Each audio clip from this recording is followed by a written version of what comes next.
சதயமே வருக சதயமே அருள்க. சதயம்னா 100, சதயம்னா ஒரு தடவை நீ பாராட்டினா 100 தடவை பாராட்டின மாதிரி. இன்றைக்கி நீ யாராச்சும் நீ இன்றைக்கி ஒரு தடவை திட்டினேன்னா 100 தடவை திட்டின மாதிரி.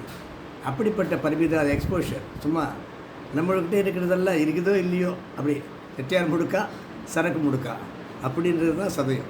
அந்த ஒரு எக்ஸ்போஷர் கிடைக்கணும். அந்த எக்ஸ்போஷர் கிடைக்கணும்னு சொன்னால் முதல்ல உன் தலையை வெட்டு. நம்பிக்கை, நம்பிக்கைன்னா தும்பிக்கை. நம்பிக்கை எங்கே இருக்குது, தும்பிக்கை எங்கே இருக்குது?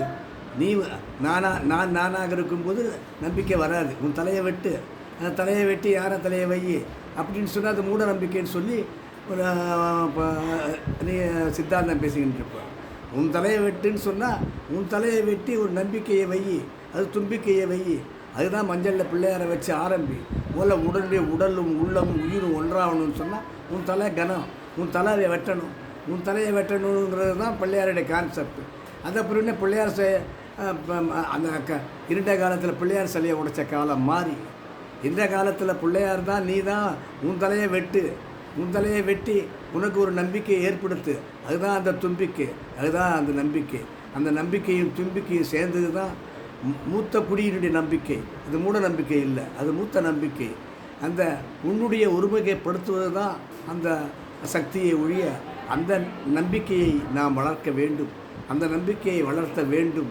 அந்த நம்பிக்கையில் தான் நாம் நம்முடைய காலங்களை ஓட்டுகின்றோம். பாரம்பரிய கலாச்சார அந்த பிள்ளையார் சதுர்த்தி தான், அந்த கணேஷ் சதுர்த்தி தான் சுதந்திரத்தையே வாங்கி தந்து என்று சொன்னால் மிகையாகாது. அப்படிப்பட்ட அந்த விநாயகர் வழிபாட்டை, விநாயகர் அகவலை, தன்னை ஒழிக்கின்ற, தன்னை அழிக்கின்ற, அடியேன் என்று சொல்லுகின்ற பாவத்தை ஏற்படுத்துகின்ற நல்ல விஷயங்களை பெருமாள் கல்யாணம் நடக்கும்போது கூட குடைச்சல் கொடுத்தாரு நம்ம பிள்ளையார்.